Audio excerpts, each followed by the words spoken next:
You are listening to Grammy's Rocket Chair on RLM Radio. The girl of your dreams has got to be in some bar. Sorry, boys and girls, but this is X-rated. So if you're under 18... Get out, goddammit! Get the point? Good. And now? Bend over.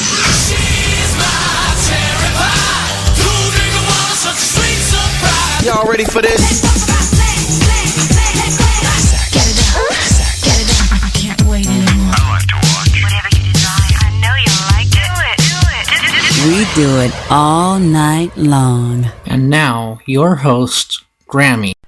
Oh my goodness. It's a Freaker Friday, everybody. Woohoo! Let's get freaky. I am Grammy Mary, and you are hopefully listening in on reallibertymedia.com, channel 3, or the rlmradio.xyz site, or lots and lots and lots of other sites out there. Yeah, and I see there's a chitty-chat, kind of verbal tete-a-tete going on over here in the RLM chat room, and it's like, wow, and all I can think, all that runs through my mind right now is quoting a tweet from a politician is accuracy. Okay. I gotta laugh. I just gotta laugh, because it's like, really? Wow. Anything a politician tells you, you've got to take with like, oh, let's see, the Himalayas worth of salt. That's what I'm kind of thinking right here. Oh, well, it is a Freaker Friday evening. It's the 28th of July. This month is almost gone. Holy crap. Where has the time gone? I want to know who in the hell it was that invented time. And I want to know who made the executive decision to change us from having 13 months, which was the lunar calendar, to having 12 months. Because I want to dropkick that person. Because, 13 months, I think, I don't mind the number 13. I want to know who did that shit. Because they were very, very inaccurate with that. I have no idea where that came from, other than a discussion I'd had sometime, and it just popped into my head. And so I'm like, woo! Oh, hey, I see over here on Twitter land that, wait a minute, there was a North Korean missile launch. I think that looks suspiciously like some of those rockets that we used to build and fire when I was in junior high. Okay. Japan assessed that the latest missile flew longer than the July 4th ICBM, capable of hitting Alaska or Hawaii. Okay. Capable, but did it? I don't think so. I'd heard about it. My brother-in-law would not be tweeting from Hawaii if it had. Or, yeah, wow. Seriously? Okay, I gotta get past that shit. Oh well, in any case, Twitter. Yeah, I lost another follower. Damn it all. I feel bad. No, I don't. Not really. I'm down under the 350 mark. Ugh, I'm getting really good at turning those cybernetic corners. That's just all there is to it. Let's see, thank you, Barman, and thank you, Freedom's Network, for tweeting me over here on Twitterville. And speaking of Freedom's Network, over here on this effing site, I see Grammy. And I see the lovely Mary B, and I see T.D. Sanders, and I see Bungle in the Jungle was here, and so is Java Doctor. You knew Spanky? Oh. Aw. Thank you. Huh, I did not know Spanky passed away. Okay, well, Spanky and Poe and Buckwheat. Yep. I used to love the Little Rascals. Used to try and reenact just about everything they did. Okay, I'm going to go ahead and close down Twitter, because my ever so wonderful kite string and duct tape and tin cans is just, ever so wonderful. Okay, Mary B over here on Fakeybook. Thank you, dear lady. And also, let's see, Mizakaya Young. Thank you ever so much, Mizakaya. I hope I did not butcher that name too bad. Thank you for sharing that over here on Fakeybook. I really do appreciate it, hun. Over here in the corner pocket. Oh. Yay! I befriended the duck in 33.917 seconds. Booyah! That means I got 203 ducks over in the corner pocket. I was not able to log in there today. I don't know why. I think they're doing new stuff at work. And there's quite a few sites I can't go to anymore. Damn it. None of them were porn sites, but this was one that it wouldn't let me log in. I don't know why. You know, it would try and then it said, nope, can't do it. So I wasn't able to play in there today. Yes. Oh, and we are supposed to have the brightest meteor shower in recorded human history. And it's supposed to start the 12th of August, which is this is just prior to the bass-ackwards lunar or solar eclipse. And so maybe the world will come to an end. Ah! They'll be running and screaming around and people will be getting laid. Even Hillary will probably get laid. Because people are thinking, fuck it. Ooh, F-bomb, 10 minutes in. Damn, I haven't even finished saying hi to everybody. I'm an overachiever. Holy crap. Okay, yeah. Meteor showers and crazy stuff. Okay, hey there, Raymond. I see you here too. Gotta cite them people you're poking holes in. Maybe they're not on a first name basis, Graham. Never know. Okay, where is that? Dun dun dun. Okay, I'm catching up on the chat real quick. Okay. So, now that I'm over here and caught up with the chat, because y'all haven't really chitty-chatted a whole heck of a lot anyway, over here in the RLM right up top is Barman, the most splendiferous bot in the whole wide world, closely followed by Grimner, because Grimner's trying to make sure that Barman ain't swiping nothing out of the till, because you can't trust bartenders. You just plain can't, because, you know, they will share your deepest and darkest secrets with someone else. Because I used to bartend. Hey, if you're drunk and I'm drunk, it falls out. Sorry. Okay, Timothy Seals. Ah, cool. Thanks for that, Gooberzilla. I may have to check that out later. The Mech Warrior 2. Okay. And so, let's see, where, Moosey, I see the lovely Moosey. Are you going to be on tonight so we have a Freakers Ball? I don't know that I'm going to be up to listen in. I'm going to try to, but, whew, I may have to go to bed early. I don't know. Oh, well, and if I don't, I will be chitty-chatting. I also see the lovely Kate is here. Hey there, Kate, how you doing? And looky there, we got an alpha male in the house. I wonder if that alpha male has a flea collar. You know, usually alpha males are dogs. Do you have a flea collar, sweetheart?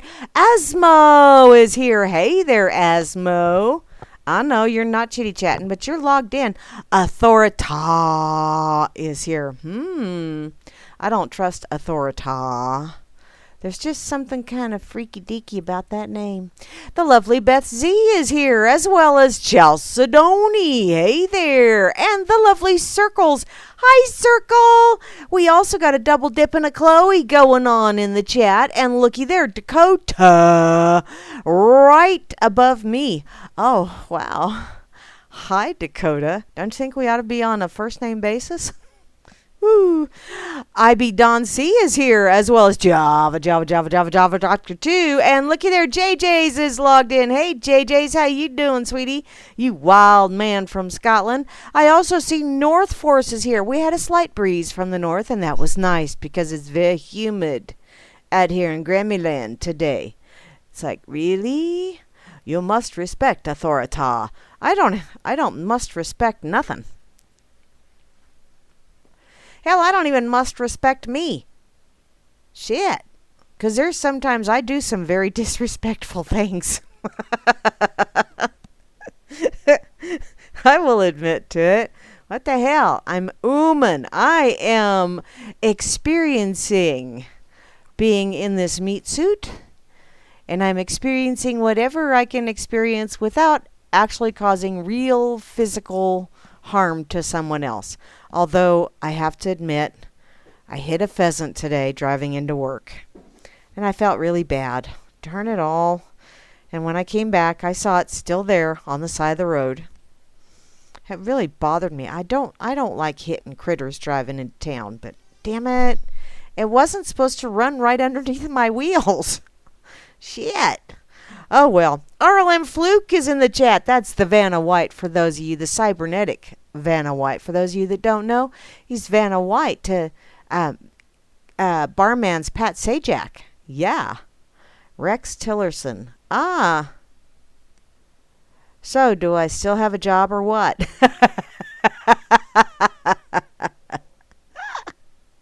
Well, you know, how many years did Trumples do that on TV? Yeah, I think Trumples got off on that whole "you're fired." Every week it was a different person. It was like he just plain can't satisfy this guy. How many wives has he had now? Criminy Christmas. Oh, well, moving along. Rob Works. Hey, Rob Works, I saw you fire up that bubbler several times earlier in the day. Have you fired it up this evening yet?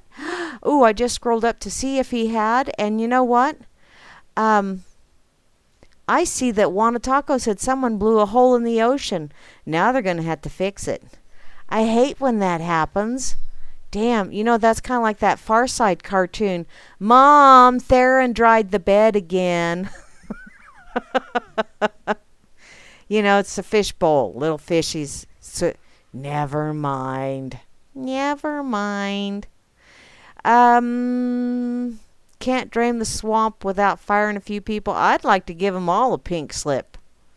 But, you know, that's my personal opinion on that one.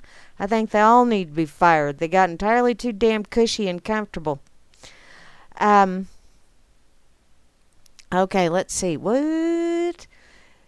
Where was I at? Rob Works. Trust no one is in the chat. Hey there, untrusty feller. I also see BTC Bob is here. The first of the... Ooh, we only got Bob twins.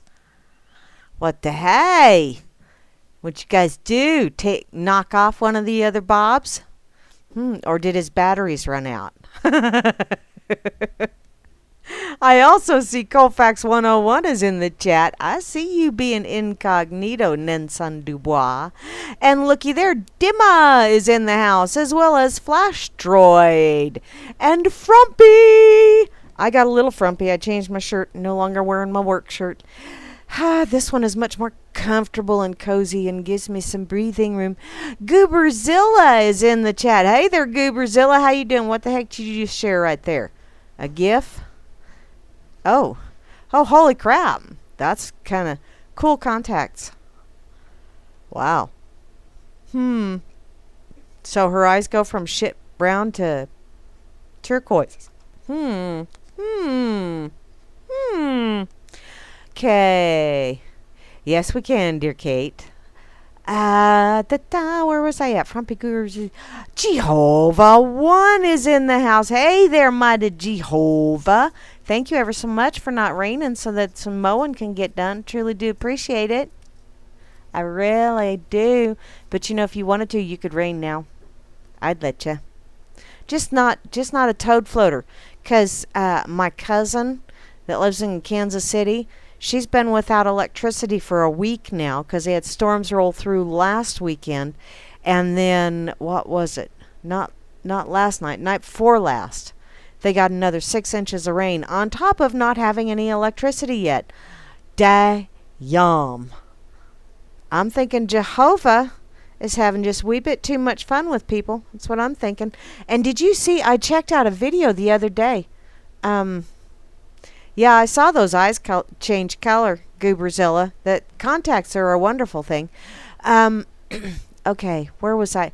What was I talking about? Oh, yeah. Saw a video about some freaky deaky weather, and there was some in India that had like 49 inches of rain in 2 days. Crap. That's a lot. And some over in Europe, one of the Eastern Bloc countries had 12 inches of hail. You know, those were just a couple of the highlights that I remember from that video. All hail broke loose, most definitely. Let's see. Juana Taco is in the house. Oh, that really does sound yummy, sweetheart. But I don't have no taco fixin', so I have to figure out something else for. Oh, hey, I do. I can make breakfast tacos. Never mind. Kozu is in the house. Hey there, Kozu. How you doing? And looky there, the lovely Miri B from Down Under. How are you doing, lady? And Moy is here. Hi, Moy. I have not seen you chitty chat yet. Are you going to be one of those ever so silent, strong and silent types? Phantom Link 29 is logged in as well, but I haven't seen him chitty chat in a long time. Istanbul had softball-sized hail. Oh, crap. You know, a place 90 miles south of here. This has been several years back.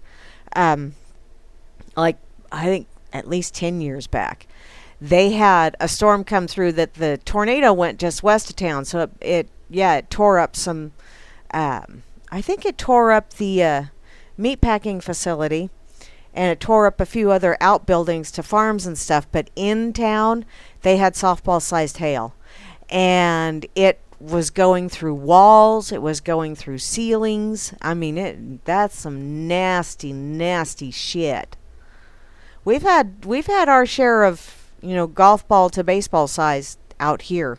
Not where I live, thank God. And I do mean GAWD, but... yeah. It's been, all hail has been breaking loose out here as well. It's crazy, I tell you. I also see Popon sauces here. Hey there, sweetie, how you doing? And the lovely Rain. The lovely Rain is in the house. And I still have that mental image, thanks, Sock Puppet, of, I still can't get that thought of, yeah. We'll just move along. By the way, there is Sock Puppet in the chat. Hey there, Sock. Wow, you really know how to mess with a girl's head, don't you? I also see Tip Bob is in the house, as well as Vil E _. And you know what? To round out the crew, the one, the only, the mighty Woodman. Hey, Woody! How you doing, sweetie? Hope you're having an absolutely awesome Friday. Although I think I remember seeing in the chat that you work weekends, so maybe Friday isn't actually awesome for you, but it kind of sort of is for me because I don't have to work this weekend, and I really don't have to go don't have to go anywhere. I am going to go somewhere, but I don't have to.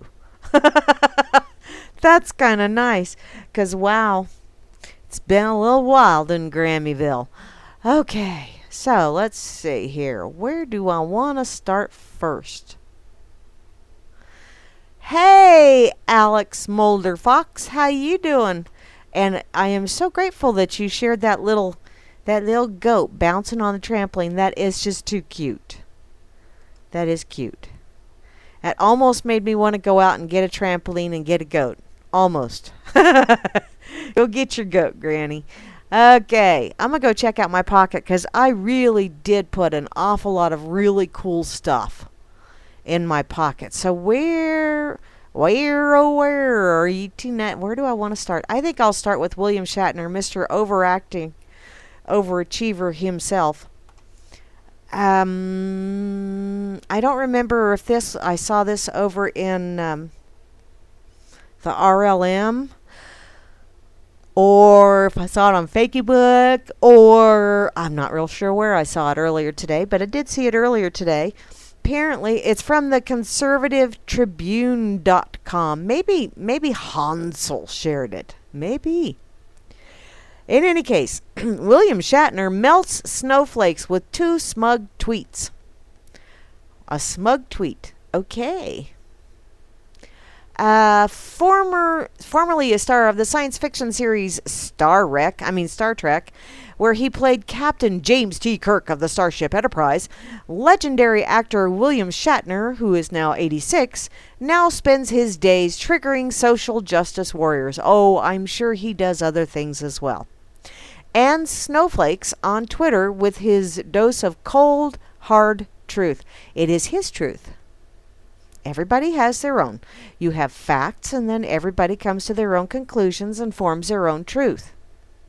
A lot of times, a lot of us agree upon a truth because it seems more logical to a bunch of us. That's kind of that groupthink kind of thing. But, yeah, I really do think everybody has their own truth, that they use facts to come to it, and perceptions. So, the latest round of triggerings began Wednesday morning when he replied to a question about his plans by predicting he would spend most of the day fighting irrational social justice warriors. Tweet hello, have SJWs get offended by figuring out some obtuse way to define it, spend my day telling them off, just a typical day, which that does sound like fun. And it's a way to keep the mind engaged and keep you alert and keep the fingers nimble. See, he's doing this for his mental acuity and to keep arthritis from settling in too bad in his fingers. It's good for his health to do these things. Apparently, this is what began as the most hilarious 24-hour trigger fest in recent American history, which I haven't read the Trigger Fest yet, so I'm getting there. I just saw the headline. Yeah, I read headlines, and then I go, let's load this bad boy into the pocket, and we'll just see if I do well or if I flop. So, within moments of the tweet being published, social justice warriors began popping up like moles, crying foul about Shatner's alleged bigotry, hatred, intolerance, and blah-de-blah-de-blah-de-blah. Okay, so apparently he's a very rich, bored old man who thinks trolling social justice warriors is a good way to have fun, complained one veritable snowflake with a Twitter name, Ashara. It's pathetic. Can't his money get him something to do? His money did get him something to do. It bought him time to sit on his computer, on his fat ass, and type all kinds of stuff that you will get all butthurt about. Sorry, not. So, goes on to say, and let's watch this one become a victim right before our very eyes. The actor quipped in reply, the point being that social justice warriors, a term that encompasses third-wave feminists, racial grievance mongers, and even former POTUS Dangleberry and his wife Michelle, have a history of playing the fake victim card. Faker, bellyacher. That's what Mom always used to say to us. And so let's watch this one become a victim right before our very eyes. Ta-ta-ta-ta, because it's magic. Fuck you. I've already said the F-bomb, so I may as well just have fun with it. So, when one especially annoying snowflake kept incessantly harassing him, Shatner first blocked the social justice warrior and then posted a hilarious tweet poking fun at his harasser's alleged lifestyle. Now he's been blocked so he can tell the other at Starbucks he just got blocked by me. He wrote, that should be I got blocked by William Shatner. Booyah! That's a tag he'll be able to milk for years. Maybe they'll pitch in and buy him a Frappuccino. Ooh, you think? That would be funny. So, his joke was based on the stereotype that most social justice warriors are Starbucks-sipping hipster doofuses who act holier than thou and as if they were everything, but who are in reality sheltered snowflakes, who'd likely crumble to pieces in the presence of the real challenges faced every day by working class anyone, not just Americans, but working class anyone. So, in short, they're snooty elitists and airheads who simply don't deserve to be taken seriously. Kudos to you, Captain Kirk. Okay, so I almost want to go and see what this whole jibber-jabber blather is about, but then again, it's like, And it's funny when you stop and you look at all of this stuff and they accuse you of being intolerant and telling you how you need to stop thinking that way and stop talking that way and stop acting that way, and they don't realize that when they tell you to stop doing whatever it is you're doing, they are being intolerant themselves. Yeah. You shouldn't talk that way. You shouldn't say such things. Well, the world is full of you shouldn'ts. And so long as it's just an emotional boo-boo, get over it. If it's something that causes you real physical, tangible harm, then I can see why you might get a little bit butthurt. But if it's just because somebody said something that made you want to call the ambulance, then I say pull up your big girl panties or your big boy tighty whities and deal, you big baby. Lord.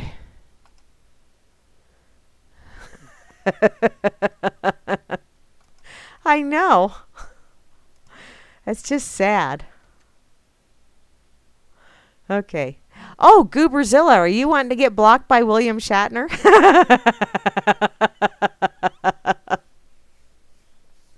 That would be cool. IceAgeNow.com. What is that? Oh, is that part of that climate change thing? Well, since it's not warming anymore, hasn't for like 10 years, now it's climate change. Yeah. What's this, Grimner? Do I want to go check that out? Grimmy, sure to. Are you drunk? Yes, no. Kinda. They chose the one in the middle. Just 'cause you can't see it doesn't mean they can't. Okay. Oh, and TJ Hooker. Yeah, William Shatner, he was so much fun. Okay. Arg, Flashteroid. Flashteroid, are you going to jump on a trampoline with a little bit one of the miniature goats, and then you're going to crash to Earth and destroy the Earth, and we'll all go off into another dimension? 'Cause you're a toroid. I'm just curious. Oh, his friends call him Bill. Mr. Bill. Oh, no, it's Mr. Hand. And Mr. Sluggo. Oh, no. I know. Obscure, old Saturday Night Live reference there.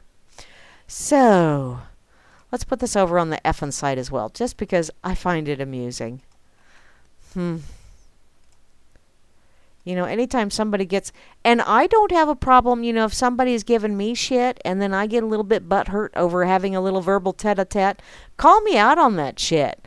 Because if I'm not seeing it, please be so kind as to throw a shovel of that in my face so I can go, oh yeah, oops. Yeah, Ooman, I'm wearing my Ooman sign. Here's my sign. Yeah, they say to err is human, and some days I am so human, I am frickin' superhuman. SH. You can finish that out however you wish to. Okay, let's see. What kind of lovely little... I need to find a funny little emoticon just so I can... Because I laugh at people that get butthurt easily simply because it's like, really, sweetheart? Seriously? I know adulting is hard. It really is. And sometimes I just plain don't feel like it either. But you gotta do what you gotta do. You have to get older. You don't have to grow up. How about that? I'd be a Toys R Us kid. Okay, let's put this over here. Oh, hi, David. David Standing Oak is also over here. Oops. I stutter-fingered.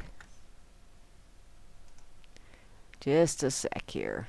So I want this one and this one and this one.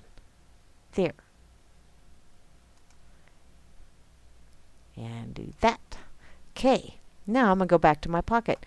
because I do have more fun things. I have lots of things other than lint in my pocket. So, now that we've had a laugh at somebody else's expense, because I'm kind of crude like that, let's check out some totally asinine stuff, shall we? This is on, let's see, lightonline.com. Apparently, the state of Washington is just having a really good time being over officious. It's actually 107.9 Light FM. And the new DUI-E law fines for drivers doing any of these while driving. So, if you're in Washington State, be prepared, because I hear a great big cha-ching going on. Be glad you don't live in our sister state of Washington. Last week, my wife and I drove our son to Seattle to start college at the Green River in Auburn. Had we drove him to Seattle this week, we would have received numerous fines under Washington's new DUI-E laws that took effect this week. The most important and expensive of these laws have to do with driving under the influence of electronics. Do you people not realize that your whole car is filled with electronics, and some of that stuff is very interactive? Apparently, you are no longer allowed to talk on your phone while driving, and that includes hands-free driving and talking. You can't even look at GPS for directions, which will get you a $136 ticket for the first offense. Cha-ching! The second offense will get you $234 ticket, and your insurance company will also be informed, causing increases in your insurance premiums. So this could really be quite a costly offense. My wife would have received a ticket for what she's doing in this picture from last weekend after we stopped at Dutch Bros for coffee. That's right, you are no longer allowed to drink or eat anything in your car. If you're a smoker, you can get a $99 ticket for driving and smoking. Why? Because they can, because the state of Washington has people that don't step up and go, bullshit. These are all secondary offenses, which means you can't be stopped exclusively for one of these offenses.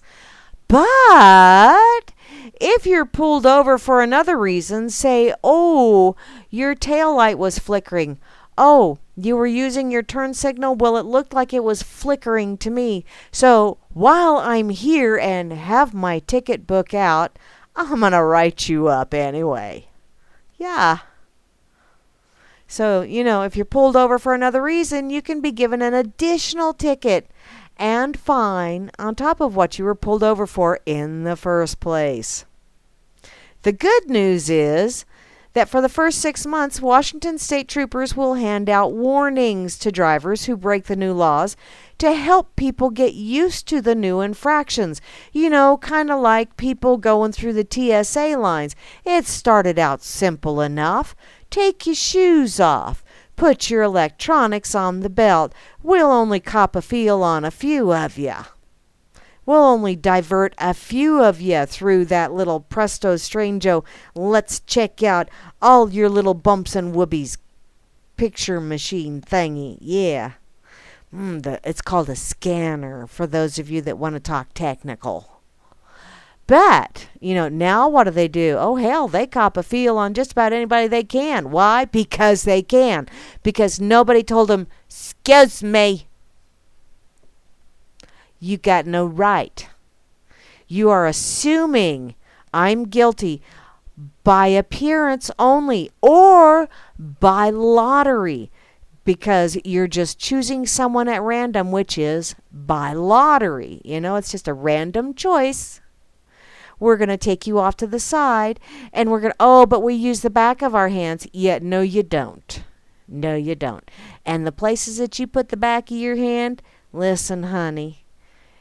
If you're going to be doing that shit, number one, we need to be on a first name basis. And number two, you best be for buying me a few drinks prior to. And dinner. And a movie. Okay? And even then, I may not let you do the back of the hands thing where you keep putting it on children. Assholes. See? This is how it works. They get you used to this shit so that you become a really good meh.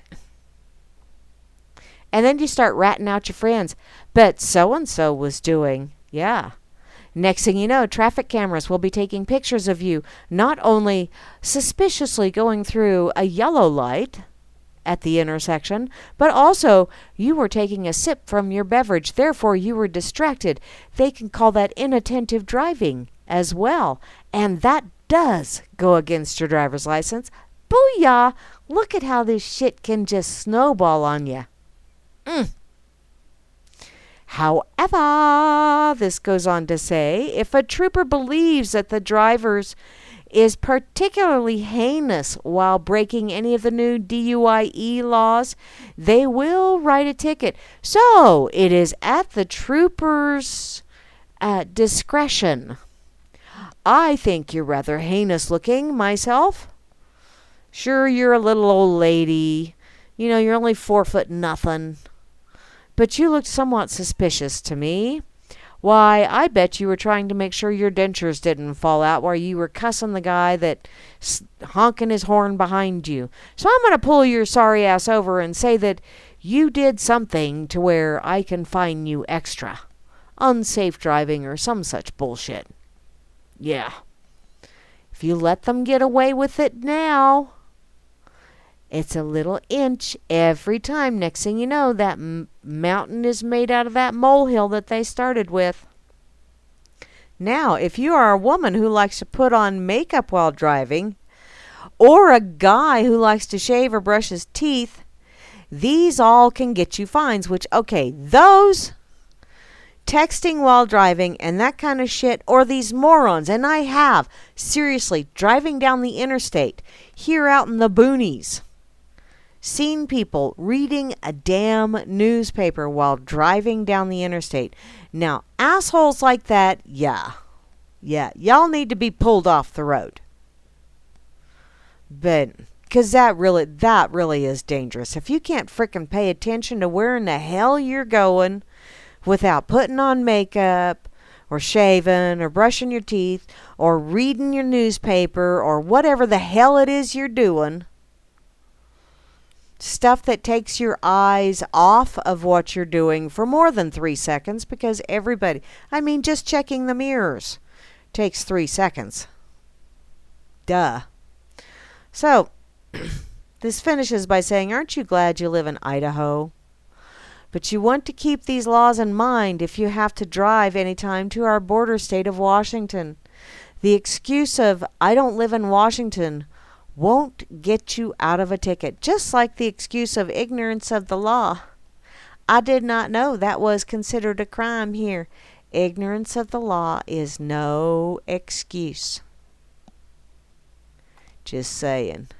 Cha-ching! Ain't it great? Nope. You want me to... Howdy is here. Howdy, howdy.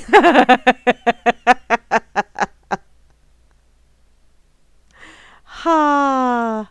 Let's see. Read some ingredients of shit that we've to slap our kids with. Oh, okay. Sorry, howdy. Okay. Let's see. Distracted tard drivers aren't just in... That is true, Gooberzilla. They are not just in Washington State. They are everywhere.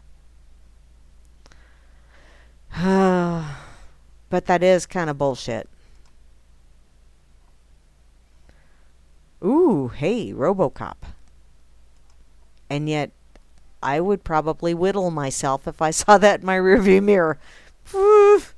Okay. Let me put this over on Freedom's Network real quick before I move along to something. You know what, Flash Droid? Ask and ye shall receive. Let's see. Number 1, I need to find, I need this one. And what else do I need? Where is that at? Where? There it is. That's the one I want. Okay. So, back to my pocket I go. Flashteroid wanted ingredients? I tell you what. I got some slow cooker recipes. You want that one? Nope. Let's see. Oh man, I have so many things in my pocket that I really wanted to get to. I may have to just kind of delete some shit and then go back later. So, how about this one from riseearth.com? This looks like a goodie. 6 plants other than cannabis that are high in healing cannabinoids. So, cannabis is not the only plant that contains medically beneficial cannabinoids, although it has driven the research to understand the powerful therapeutic properties of these plant compounds.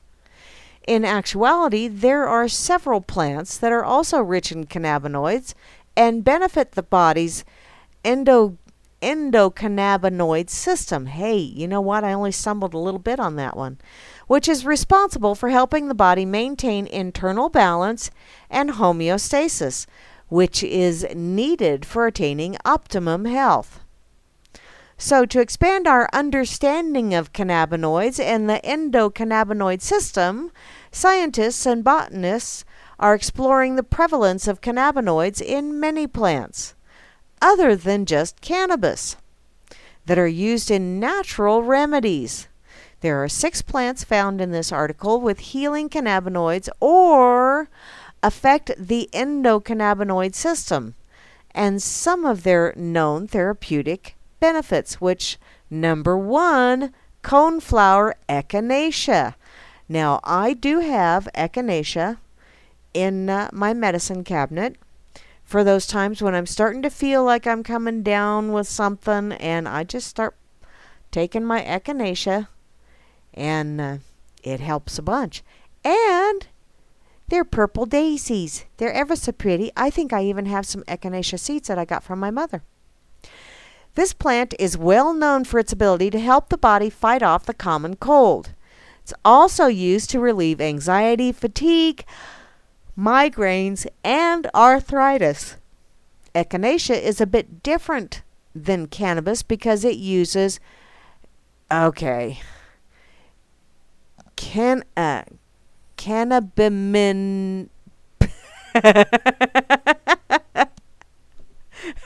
Okay, I'll get this spit out. I'll say it once and then I'll skip past that word the rest of the time. Cannabimimetrics. Cannabimimetrics. That almost sounds like Porky Pig stuttered. Instead of cannabinoids. And it uses these to engage the endocannabinoid, there you go, system, particularly the CB2 receptors. Similar to THC and cannabis, the N-alkali amides, or NAAs, in echinacea are responsible for regulating the immune system, pain, and inflammation. And I think I've told you lots of times that inflammation a lot of times is the cause of pain and other issues that are not necessarily causing you pain but causing you difficulty in movement. You have the electric daisy, which that's very pretty. I like that flower. It almost looks like a hush puppy. Y'all ever had a hush puppy at Long John Silver's? It's a cornbread like donut hole. Oh, and they're deep fat fried. And I know they're probably not very good for you, but damn, are they tasty. These are native to the Amazon region. The electric daisy is used to create the pain-killing gel, and it successfully blocks pain receptors at nerve endings, as per trials conducted by Cambridge University. The compounds found in the electric daisy are called N-iso blah blah blah blah blah. Yeah, those.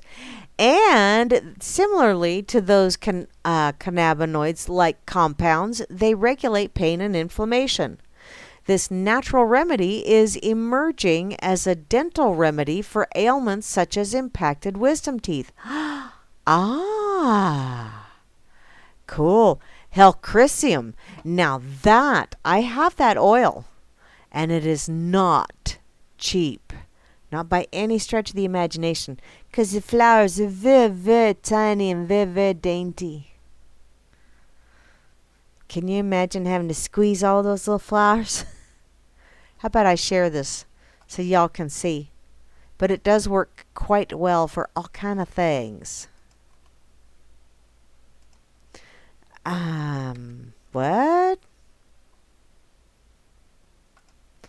Okay, so a native to South Africa, this daisy has a strong mood stabilizing and antidepressant effect. And it is due to a large amount of cannabigerol, or CBG, also found in the cannabis plant. Sweet!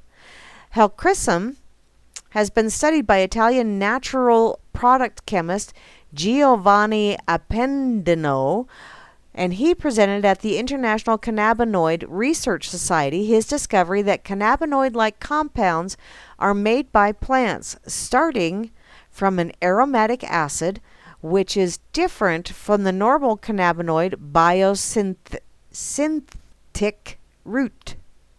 Okay. Helichrysum is used in African ritual ceremonies to make fumes with a potential psychotropic effect similar to other cannabinoids. Oh, I'd never thought of using it like that. Shit's awful pricey, though. Woo. Okay. Liverwort, which is kind of a funky looking plant, if I do say so myself. This plant is indigenous to New Zealand, and it contains large amounts of, here we go again, parotenetic, yay, nenic. Okay, that's the last time I'm saying that word too. It's an acid, which is strikingly similar to THC, the psychoactive component in cannabis. It's believed to bind to the CB1 receptors just as THC, although liverwort is not known to have any psychoactive effects. What it is known for is its ability to treat bronchitis, and historically it has been used to alleviate gallbladder, liver, and bladder problems. Yay! Number 5 is cacao, and the cacao plant has therapeutic properties, and it is known to be a powerful and delicious superfood. Cacao affects with the endocannabinoid system by deactivating the enzyme called FAAH, which typically breaks down the endocannabinoid known as, anandamide. Whatever, And since it is identified to be the body's natural version of THC, eating natural chocolate increases the amount of that in the brain because FAAH enzyme is less active. See, and vitamin K is also a mood elevator, and you also find that in natural chocolate or cocoa. The result is similar to what many people experience when smoking cannabis. A general feeling of well-being and relaxed and happy. Although the result is nowhere near as potent as with THC, researchers at the Neuroscience Institute of San Diego were able to back up the claims that chocolate does contain 3 compounds that act as healing cannabinoids. Chocolate. And finally, number 6, black pepper. I also have black pepper oil. And I have black pepper corn. So, that I put in my grinder. This is a very common aroma molecule or terpene. It's called BCP. I'm not doing the other thing. Found in the plant essential oils and abundantly present in black pepper. It has been discovered to function as a cannabinoid, and similar to other plant-based cannabinoids, BCP binds with the CB2 receptors, giving it the therapeutic effect of reducing inflammation. Various research has suggested that BCP could be used for the treatment of arthritis and osteoporosis, and may potentially increase the effectiveness of certain anti-cancer drugs. Which, are we talking pharmaceutical drugs, or are we talking natural things? Because if they're natural things, I just have a really hard time classifying them as drugs. I really do. It's once it goes through that synthesizing process that it turns into something that not quite so natural anymore. So, let's see. There's a taco. I know that has absolutely nothing to do with this, but it's a taco. And duh. And there's a little guy munching. And where's the guy with the chocolate? There's the chocolate. Chocolate. You feel better now, Flasher? I hope you do. A time when she... See you later, Gooberzilla. Oh, you already left. Darn it all. So, let's see.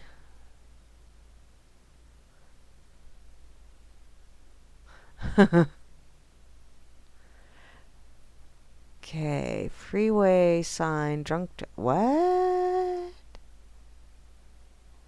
I gotta see what Gooberzilla. Report drunk drivers, call 911. Thank you, barman. Okay, I already shared that over on Fakeybook, so let's go back to... Let me put this on the corner pocket too. JJ's! Hey, JJ's, how you doing? I don't want to see that, Talos. I'm just finally catching up on the chat over in the corner pocket too, and I really don't want to see that. No. No, no, no. Okay, back to my pocket I go. So, do I want to be snarky? Do I want to be helpful? Do I want to be... I think while I'm talking about wonderful things, let's talk about ginger. And no, I'm not talking about Gilligan's Island ginger. This one was shared over in the RLM earlier today. I don't remember if it was Sock Puppet that shared it, or Kate, or somebody shared it over in the RLM earlier today. And it's from sunshinenaturalhealing.com. Now, I'm just going to read the headings for the different, unless something really grabs my attention and I feel as though I need to read the whole paragraph underneath it. But ginger is the most powerful food poisoning nausea remedy. Plus, there is dosage information here as well. So, ginger has been known to help with dealing with the nausea from food poisoning. And it looks like it can also alleviate some of the other symptoms along with it. Ginger is a proven natural remedy for nausea. And ginger dosage information is that when you experience food poisoning related nausea, any form of ginger will help. The sooner you take it, the faster you will see results. With ginger capsules, take 2 capsules 3 times a day for mild nausea and up to 2 capsules every 4 hours for severe nausea. Or you can make tea with raw ginger, or I have a ginger and turmeric tea that is really quite tasty. Ginger ale can be beneficial for those experiencing food poisoning accompanied by a lot of gas or flatulence. Okay. Also, lemon juice for nausea is also very good for you. So, and if you do a little bit of ginger and add just some lemon to it, there's a double dose of making your tummy feel happy. And dealing with those nasty, nasty bugs that are messing with you. Thank you, Flasher. Okay. Now, I am going to go back because there was another article I saw that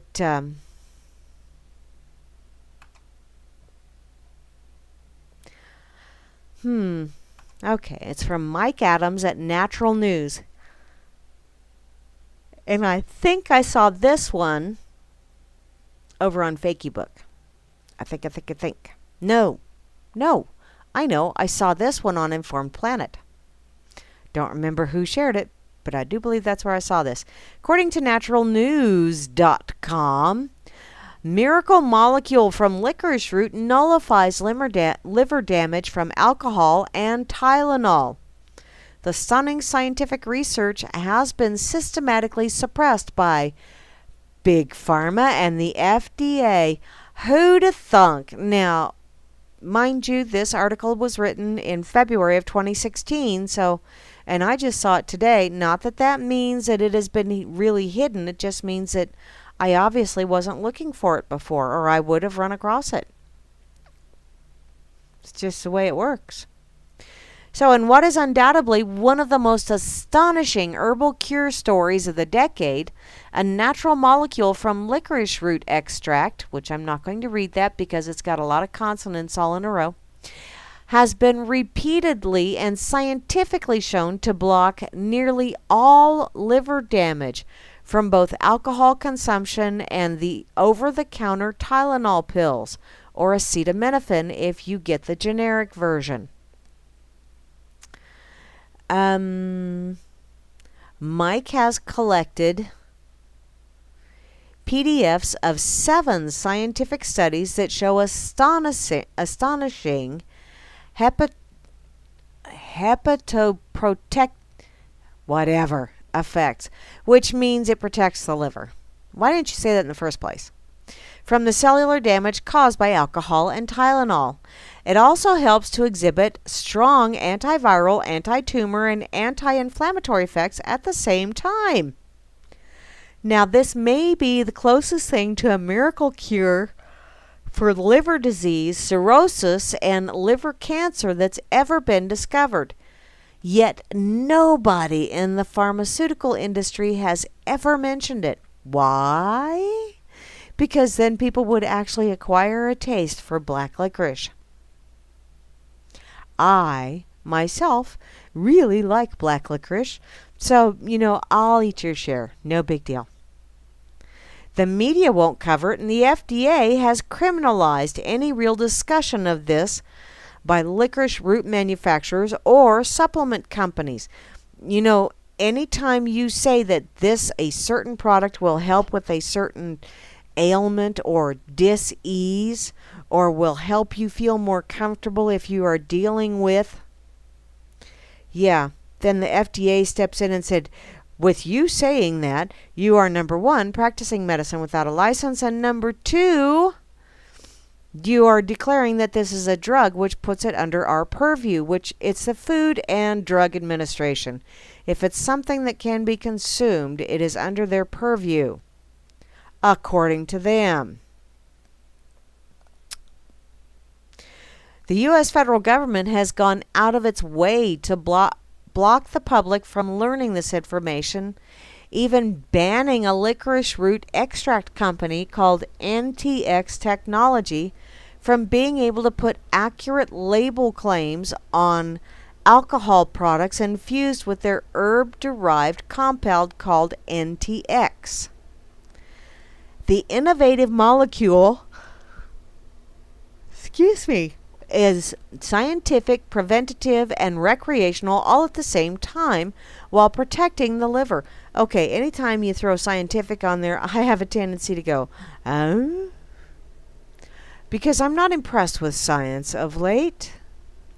They have a tendency to be very selective, and they find their own wonderful truth by mixing and matching facts.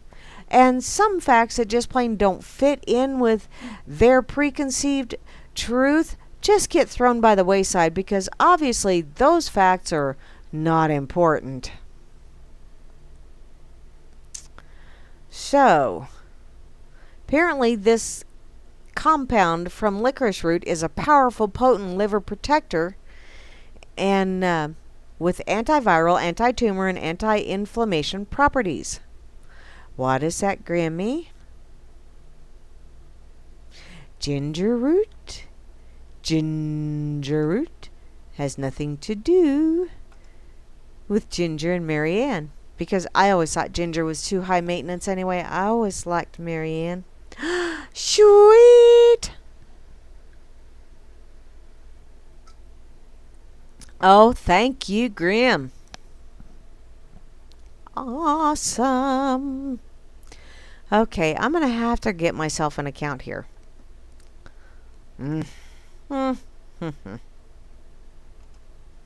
Okay.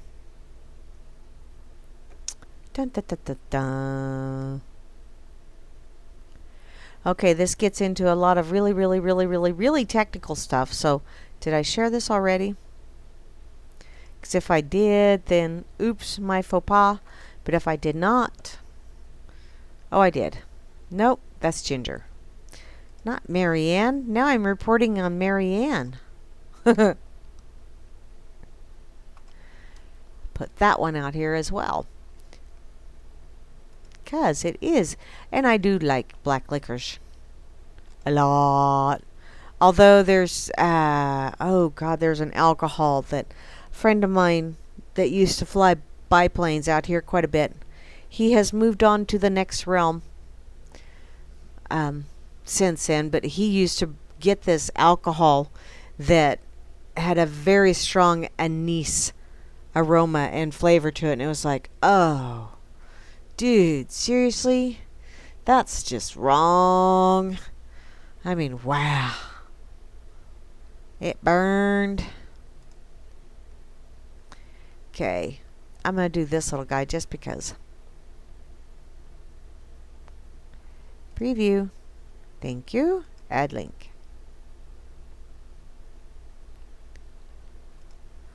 So, back to my pocket.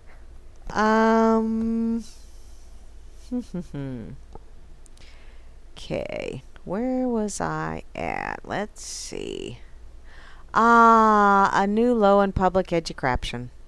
Now, I saw in a discussion earlier today that Beth was calling out the education system and the media and, yeah, public education. And, no, it's not ouzo, Grammy. It's like a Swedish or something like that. Swedish or Norwegian beverage. And I don't remember the name of it now. I think I actually have a bottle of it up in my cupboard. Because I've had it for like several years now, and whew, I just haven't had the guts to drink it. Because, wow, there just ain't enough mixer. Not that I could think of a mixer that would go well with that. Maybe lots and lots and lots of ice and water. Maybe that would do it. So, this is from thenationalpatriot.com. This was sent to me by my friend Joe over on Fakeybook. Thank you, Joe. A New Low in Public Education by Craig Anderson. In the politically correct society, which is being shoved down our throats daily by liberals, a few things have been commonplace, like participation trophies. And, you know, and this was dated today, by the way, but I want to get this out there real quick. Anytime you abdicate educating your children to someone else, you know, you give that responsibility over to someone that you may or may not know, but they are told to do these certain things by people you have no freaking clue who they are or what their intent is. You are being a slacker. You are abdicating your parental responsibilities towards your children. If you wish your children to learn something, you need to teach them. Don't expect the school system to do it for you. So, these are the trophies handed out like candy on Halloween to kids who simply show up at any given competition, because we just can't have only the winners getting some sort of an award. It hurts the feelings of the losers. And yes, liberals, in life, there are winners and there are most certainly losers, which I don't like that whole paradigm of winners and losers myself.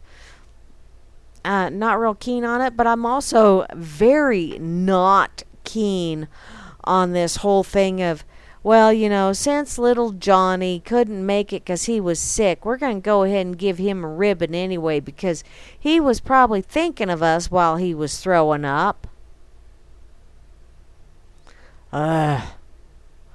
As adults, even in jobs that require the wearing of paper hats, one is expected to perform whatever task they're assigned at a certain level, which means that flipping a burger when it's half done cooking is considered winning. Winner, winner, chicken dinner, you didn't burn it. Good for you, didn't flip it onto the floor. Bonus round. I think you deserve a bonus for that. You're such a good little overachiever. All this while slapping said slab of meat on a bun half raw is considered losing. Unless the customer requested it that way. Then you are fulfilling the job that you are supposed to be doing. The plaque on the wall by the door most often indicates that the employee of the month, Mikey, is the same guy who needs pictures of the food on the cash register keys and an assist from said register to tell him how much change to give back to the customer who hands him a $5 bill for a $4.95 Happy Meal. Because, wow, subtracting $4.95 from 5 is just really a very difficult task, especially when those schools that are supposed to be teaching our children the 3 R's, reading, writing, and arithmetic. Have you ever noticed that only one of those starts with an R? But those very same schools now require the children to have a calculator in grade school. What happened to using your fingers to count? What happened to doing notches on a piece of paper? What happened to working it out on a piece of paper or figuring it in your head? No, you are required to have a calculator. Talk about lazy. And I can't tell you how many times I have given someone like a $5 bill and a couple of pennies, and they just flat ass cannot figure out. It just blows their mind. Just blows their mind. So I tell them how much change I'm due back, and they put that amount in the register, and they go, wow, how'd you do that? Math. That's not Common Core. That's how I did that. Used to play a lot of Yahtzee with my kids too, so they know how to add simple things in their head as well. Although they actually know how to do better than that, but hey, they can do simple addition and subtraction. It also accounts for the adult customer who asks for a different toy because he already has that particular rendition of the latest figure from the Icons movie. Big whoop-de-doo. Happy Meals are supposed to be for children. Not that that makes it any better, but still. By the way, have you ever noticed a clear plastic jar on the counter bearing the name of some charitable organization that is usually about half full of spare change? It didn't get that way solely by the goodwill of people not capable of making their own lunch. Those are the nickels, dimes, quarters, and pennies deposited there by people who would have no idea how to count out enough change from their pockets to give to the employee of the month, Mikey, for the $2.14 in order to spare him from having to figure out which are the nickels, dimes, quarters, and pennies to give them back if they are handing him 3 $1 bills. Yeah. Tiny Tim's new leg brace is being paid for by liberal idiots. Actually, no, it's not. The CEO of that particular charity thanks you ever so much for your donation. 3% of everything collected might maybe possibly actually go towards Tiny Tim's new leg brace. And actually, by the time you figure it out, and everything that's donated, because if you extrapolate out how many jars there are just across your area, let alone the state or the region or what have you, the amount that's actually going to go to Tiny Tim's leg brace is probably going to be exactly the amount it takes to get Tiny Tim that leg brace. The rest will be eaten up by administrative fees. Merry Christmas. Our schools in this country are of primary blame for a lot of this nonsense. No, the schools in this country are in secondary blame. Primary blame goes to the parents. My opinion, but primary blame goes to the parents. You get engaged with your children. You look at their homework. If you consider it bullshit or you think your kid isn't pushing themselves, using those gray cells for something other than keeping their head from deflating, then you are falling down and you're not doing your children any favors. Apparently, we are now all privy to getting, either by U.S. mail or social media, graduation announcements for kindergartners. Now, I do remember when my children were in kindergarten, and they did graduate. I graduated from kindergarten, actually, with flying colors, although we didn't make little white trash bag graduation gowns and all that other fun stuff because, well, sorry, but back in the day, there was no such critter as white trash bags. I know, telling my age. But I didn't send invites out to anyone when my kids graduated kindergarten. I took a picture. And if it turned out on that film, then I showed it to relatives. No, I did not get multiple copies. They either had to enjoy the picture that did develop because I actually opened the shutter and didn't screw something up, or the developer didn't screw something up. That happens too. And I was not going to pay for extra copies just in case it didn't turn out, because you had to pay for those beforehand. So, yep, kindergartners are now, by liberal, politically correct standards of governmental indoctrination, graduating from kindergarten. Okay, kindergartners have been doing that for quite a while now, hun. One supposes, based on their successfully completing the curriculum of eating paste, picking their little noses, and occasionally peeing in their tiny chairs. Okay, kindergarten has changed quite a bit, apparently, Mr. Mike Adams, since when you... Oh no, Craig Anderson, since you went to kindergarten. Because, yeah...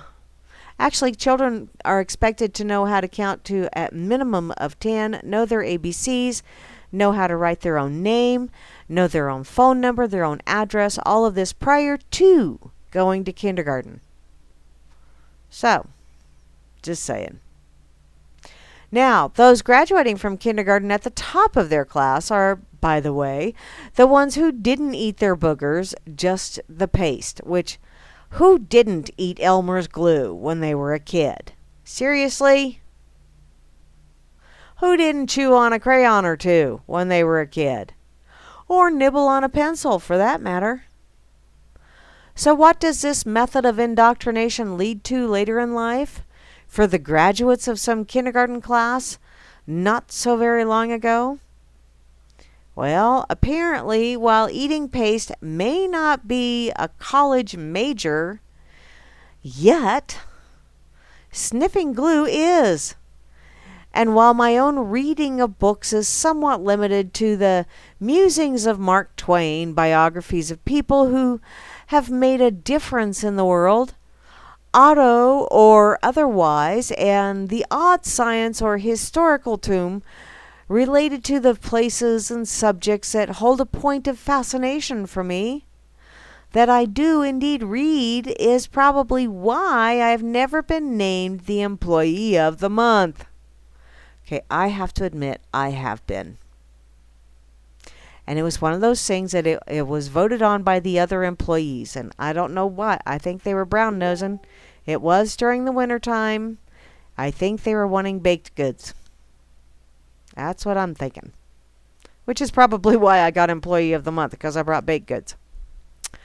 So, apparently in Sioux Falls, South Dakota, their school board just gleefully informed parents that they are expanding a certain indoctrination program that teaches social and emotional skills to students. Parents, you're supposed to be doing this yourself.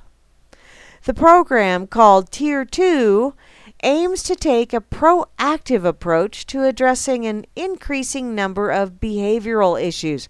Ooh, I wonder how many of those stem from forced inoculations and the lovely preservatives that they put in there that they don't want you to know when you put one on top of the other, on top of the other, on top of the other, does cause actual neurological damage to your child, not to mention all kinds of other bugaboos inside the body. Yeah. This particular program brings students into a separate classroom to work with a teacher on building social skills, which is the obtuse part of it.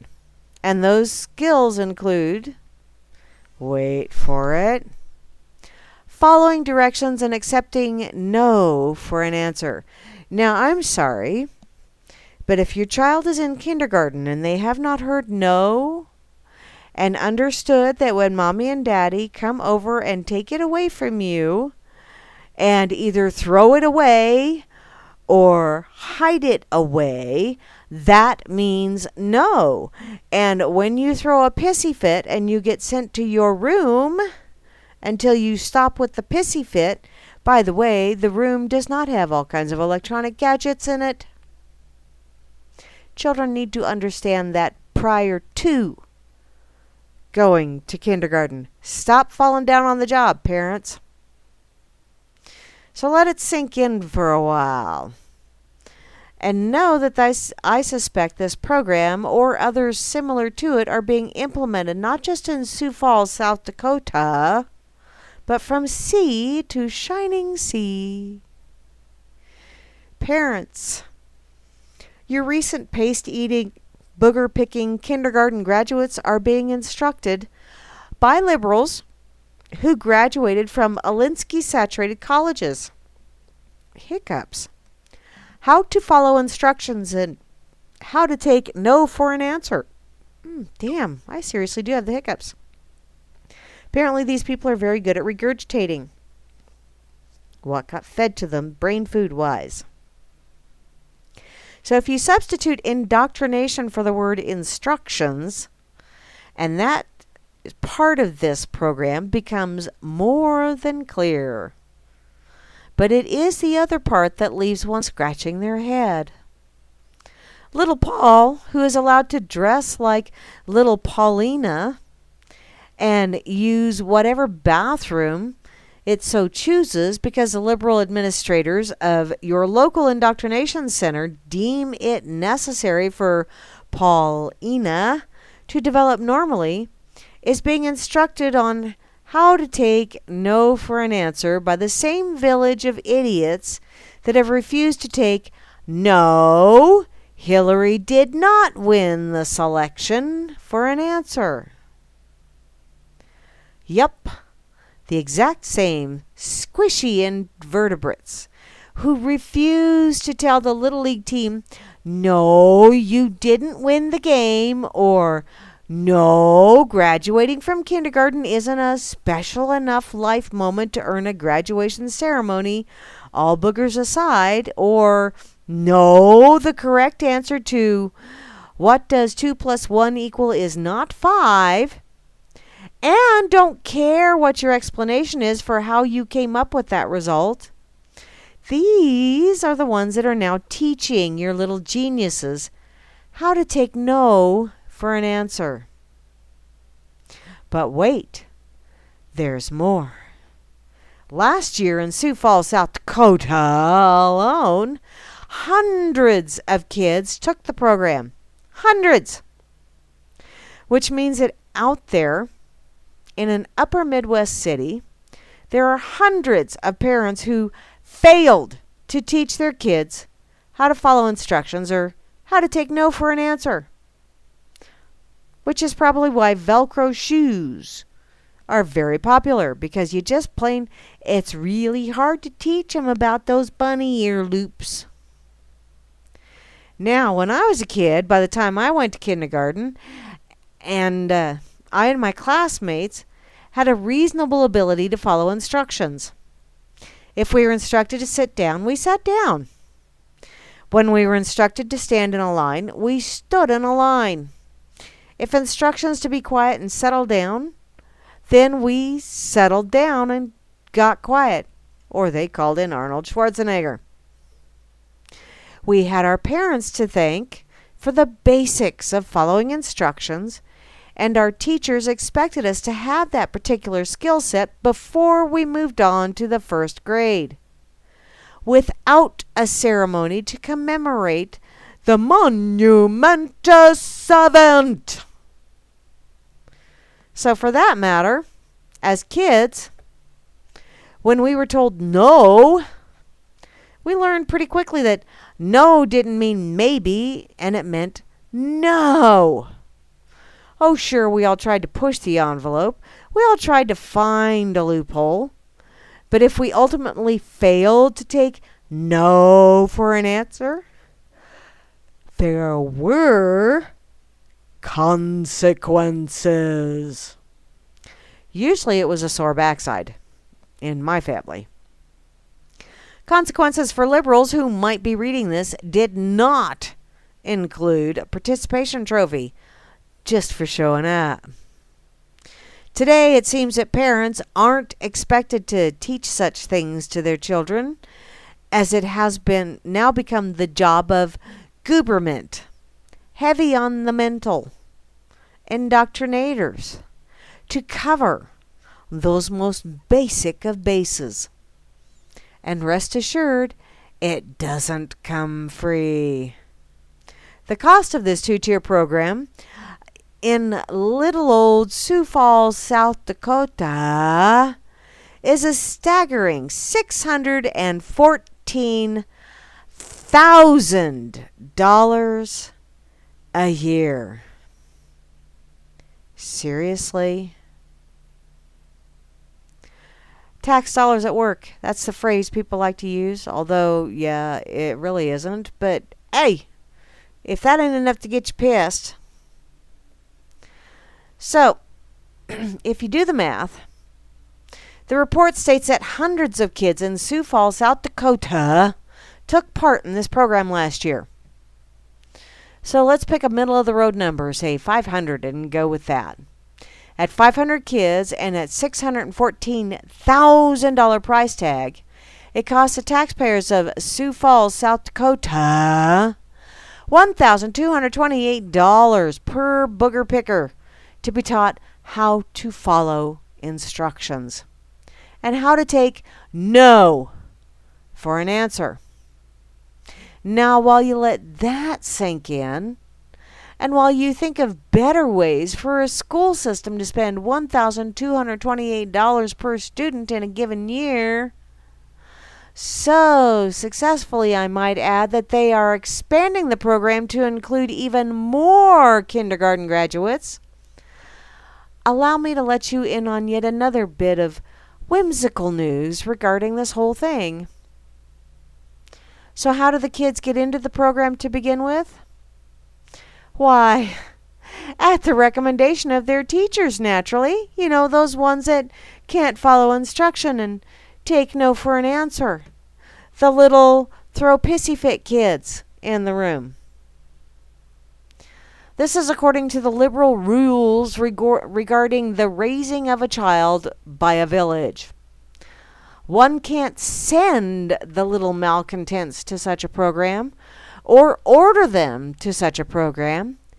They instead must be recommended to the program by an indoctrination specialist, lest their wee itty bitty feelings get bruised and they develop an emotional boo-boo. And sorry, nobody has patented emotional boo-boo band-aids yet.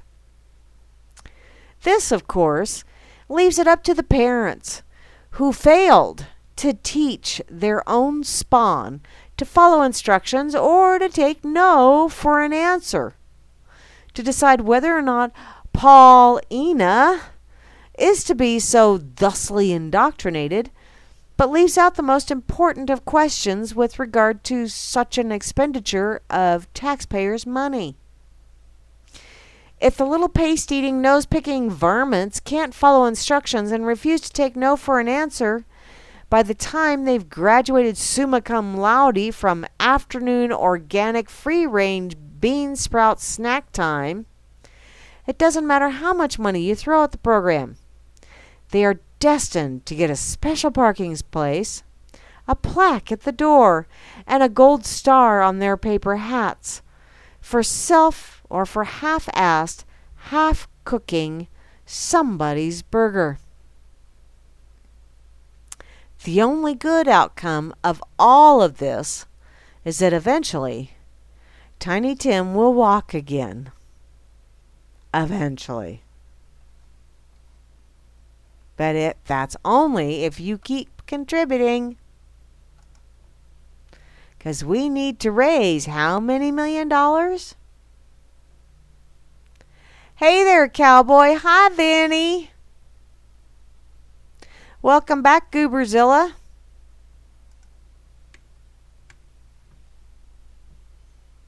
Okay, what are you guys sharing? I ain't sharing. Timmy, what's the definition of government? Useless child-eating parasites that society has yet to develop the good sense to exterminate instead of elect. That Timmy is... Wow, that's a good parent, and Timmy's such a smart little feller.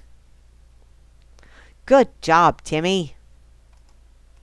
I'll bet Lassie didn't even have to find you after you fell down the well, did she? Although, I know this is going to mess with a lot of you. But, yeah.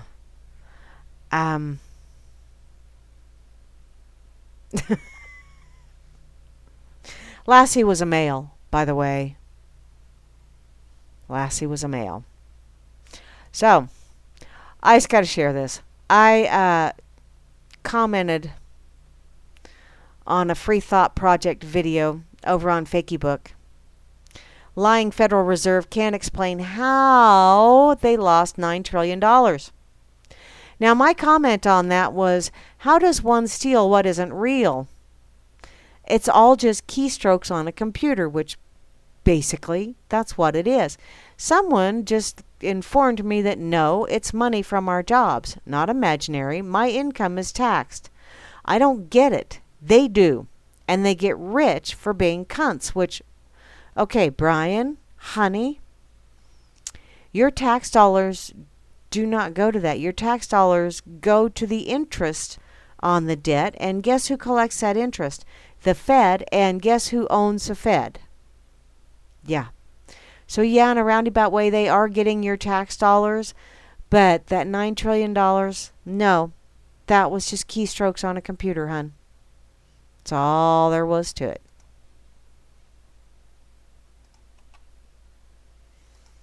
Paste this. I like that little Timmy thing. Okay. Oh, Timmy never fell down a well?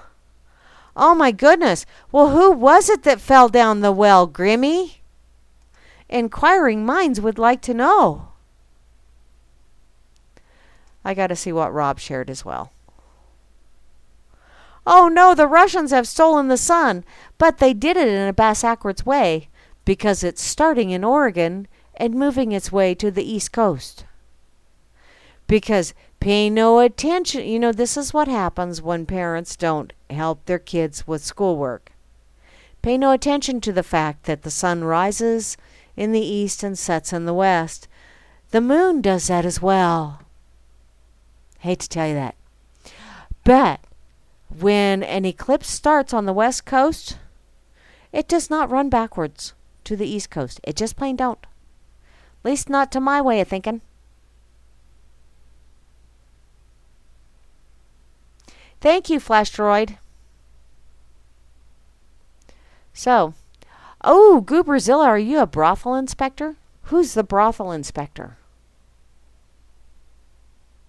Honestly.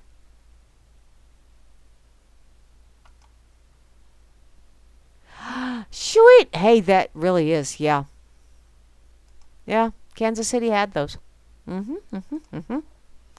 Okay, now that I'm back to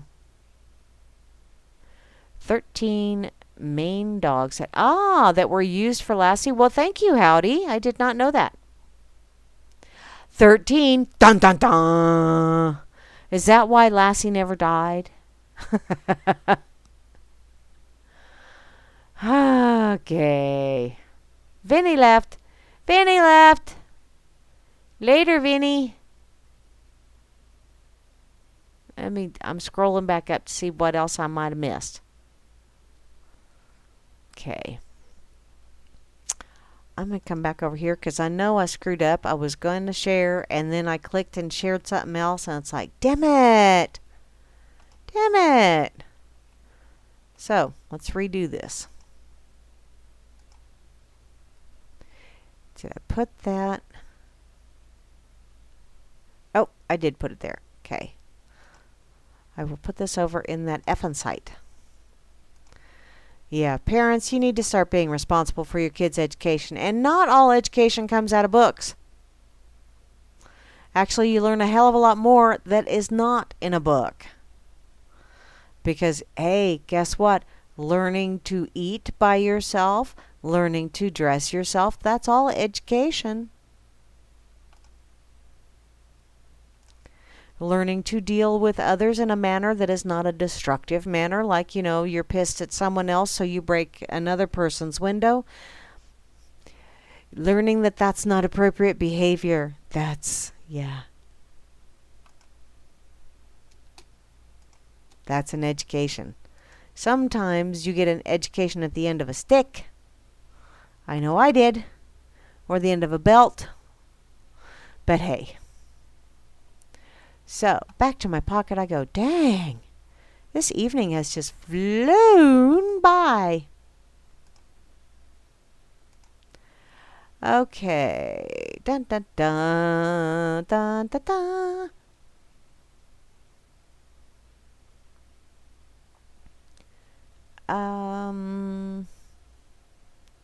Did I do the cooking oils?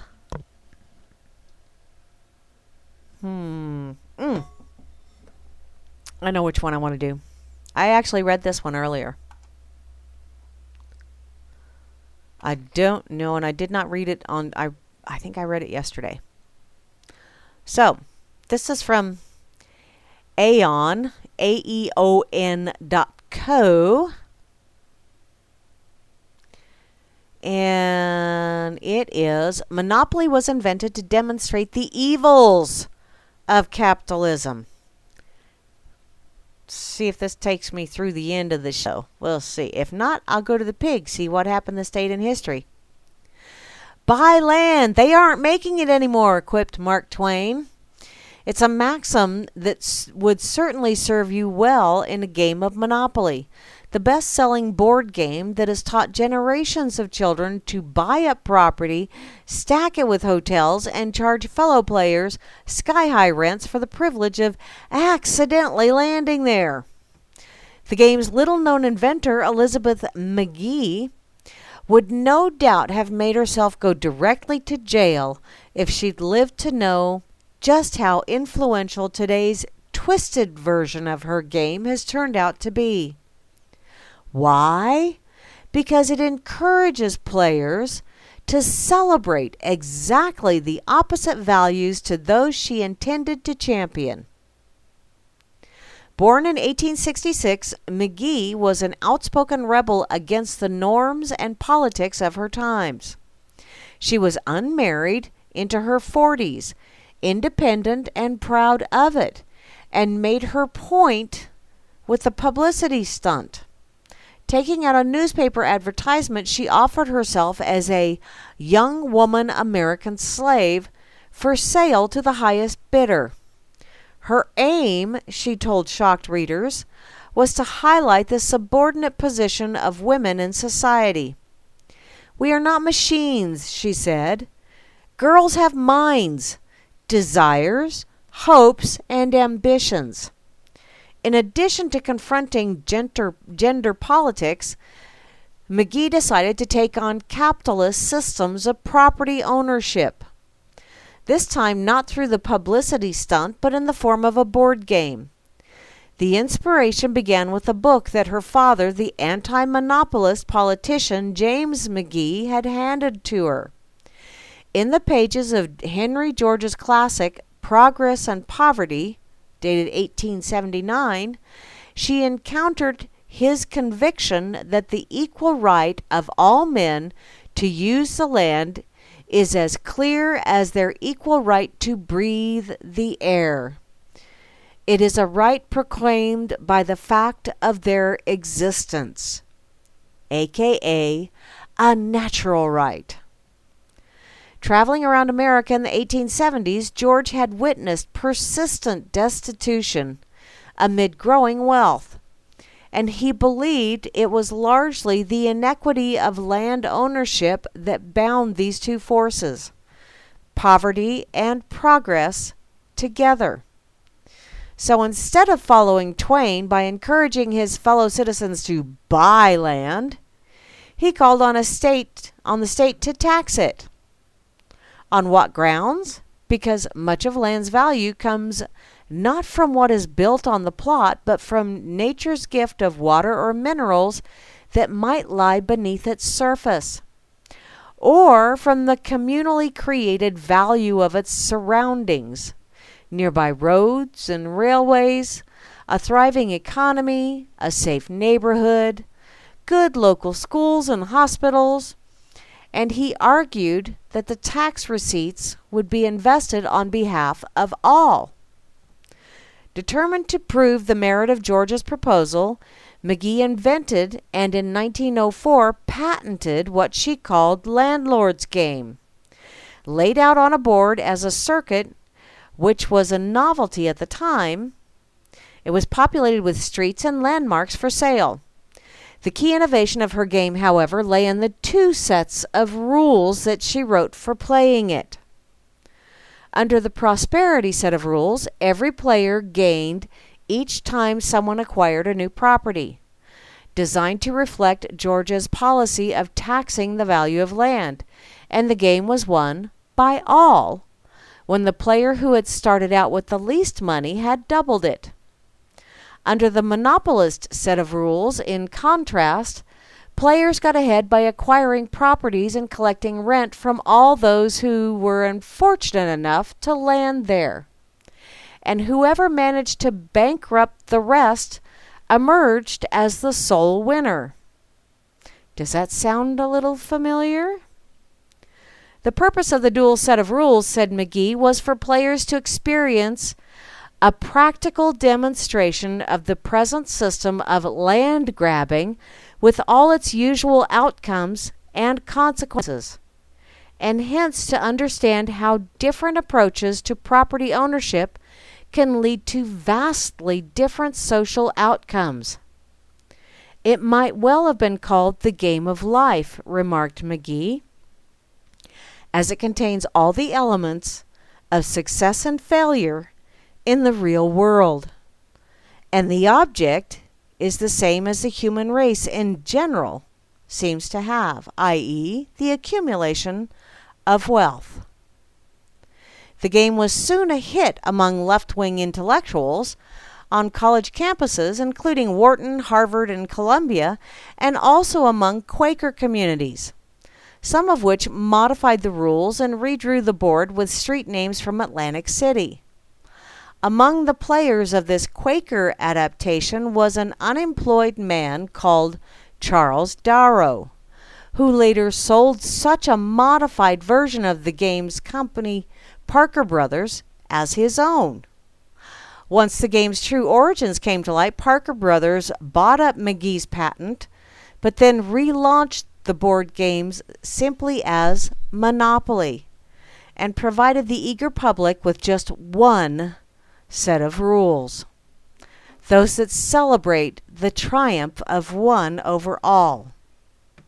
Worse, they marketed it along with the claim that the game's inventor was Darrow, who they said had dreamed it up in the 1930s, sold it to Parker Brothers, and became a millionaire. It was a rag-to-riches fabrication that ironically exemplified Monopoly's implicit values: chase wealth and crush your opponents if you want to come out on top. So next time someone invites you to join a game of Monopoly, here's a thought. As you set out piles for the chance and community chest cards, establish a third pile for land value tax, to which every property owner must contribute each time they charge rent to a fellow player.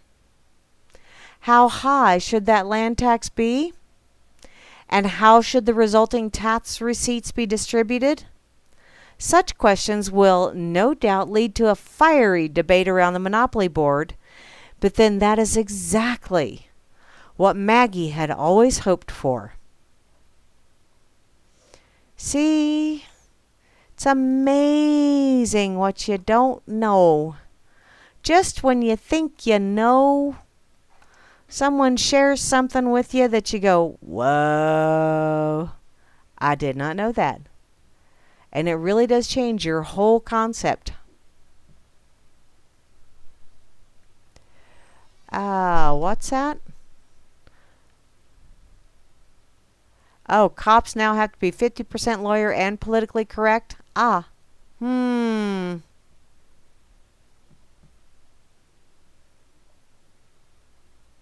Okay. Amazon drones to scan home? That's creepy. Creepy. Okay, I'm going to come over here because I got someone messaging me over on Facebook. Oh, it's Leslie.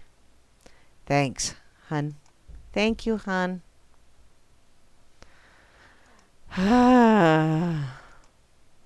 Okay, I'm going to put this over on the Freedoms Network site as well, and then I'm going to go to the pig because I do have a little bit of time left. So let's find out what happened this date in history as soon as I get this shared. There's the little money bags guy. And we'll do that, and then we'll do that. There we go. PIP. That worked well. Okay. According to those wacky guys over at the pig, Hambo and Porkus, which, by the way, happy belated birthday, Porkus. I saw it was your birthday the other day. Happy, happy birthday. What's this one? Oh, good Lord. This is, okay, guys, this is the pig pick of the day. Y'all are going to like this. Yeah. There you go. Enjoy. I will go back to the pig now. So the word of the day is boom. It's a very special ringtone which is triggered by an innovative new feature which makes certain cell phones explode after they reach critical mass.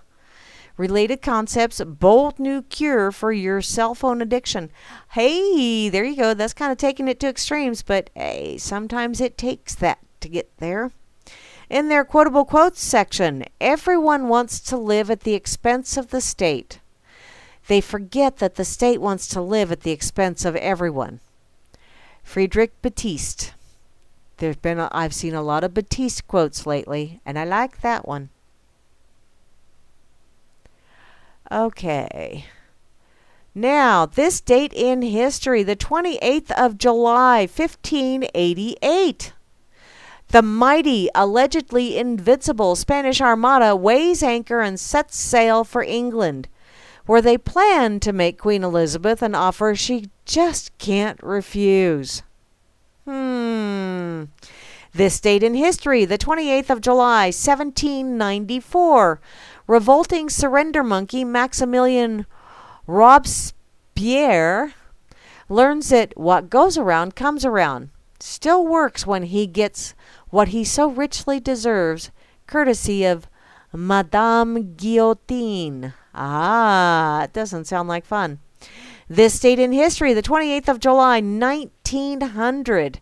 According to certain informed sources, Louis Lassing, an American hero, creates an enduring American classic, the incomparable hamburger.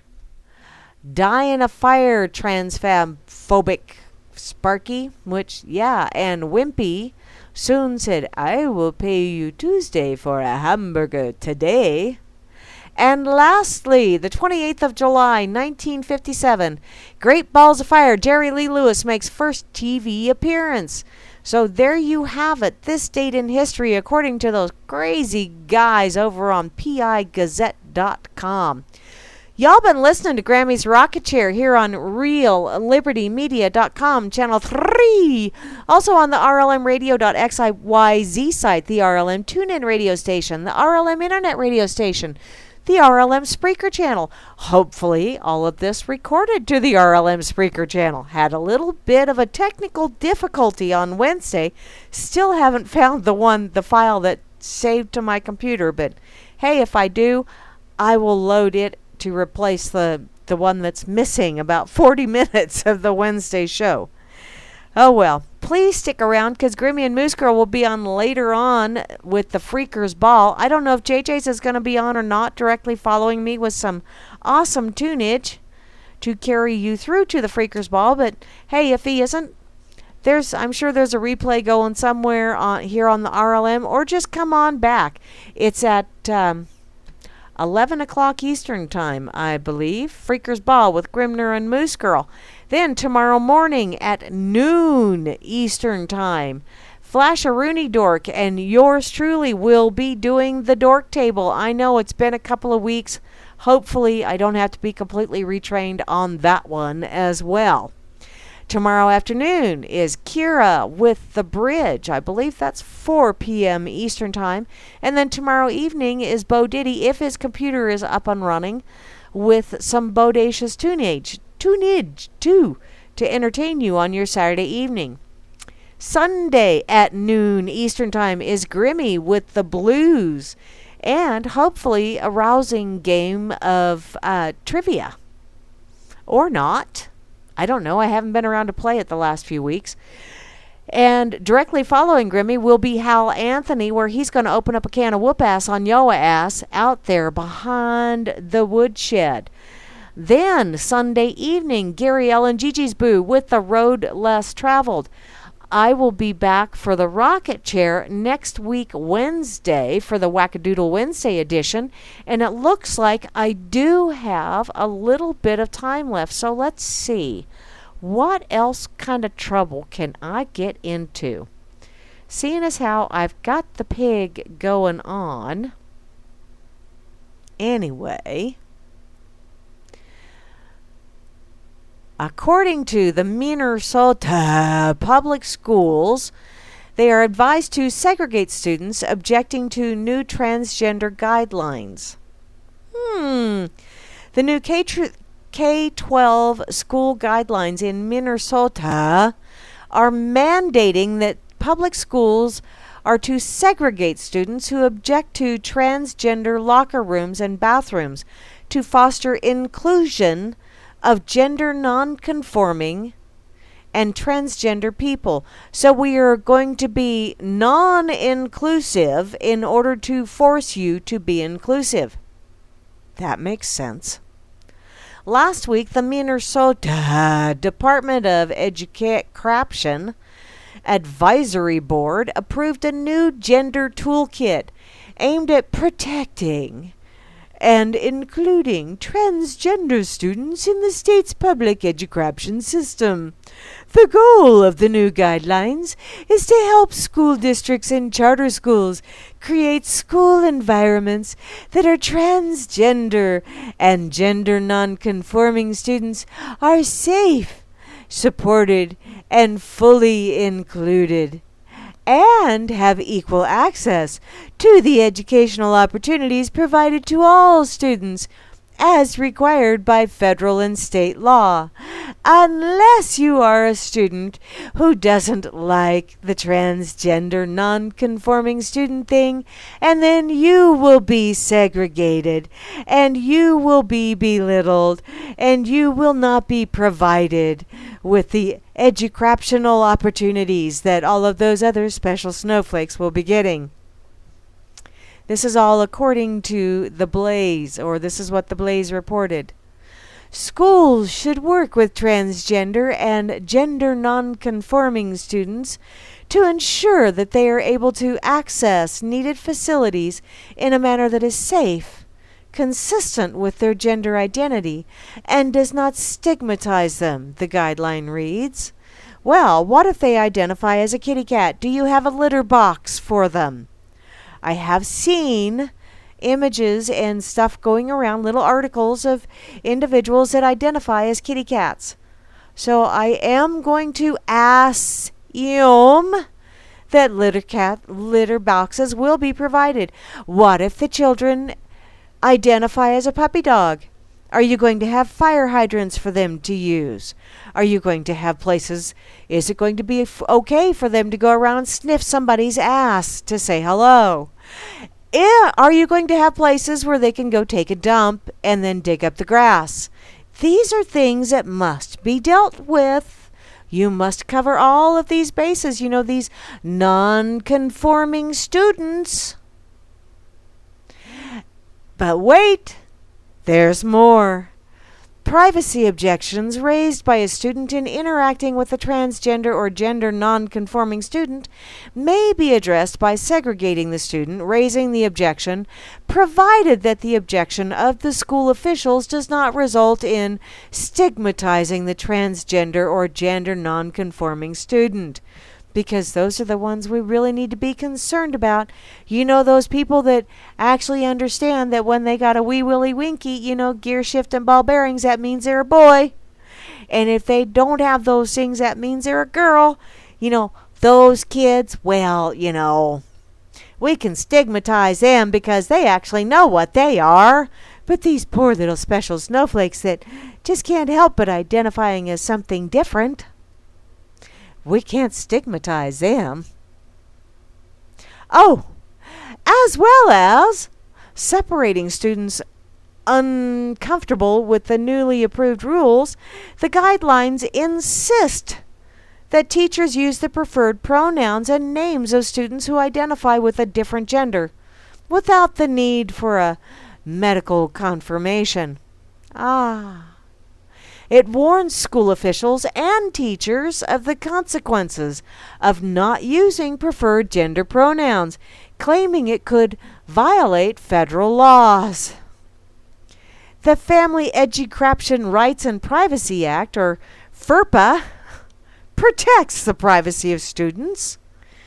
Schools should note that neither a student's gender nor pronouns are considered public or direct information. Casual use of a student's incorrect pronoun or incorrect name may violate FERPA, the toolkit reads. Well, that's just loads of specialness, isn't it? I don't know about the rest of you all, but I think I've had about enough of specialness for a while.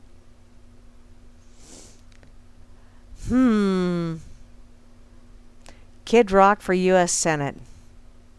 You know, if I really thought, hey, they stole my chatting. How you doing?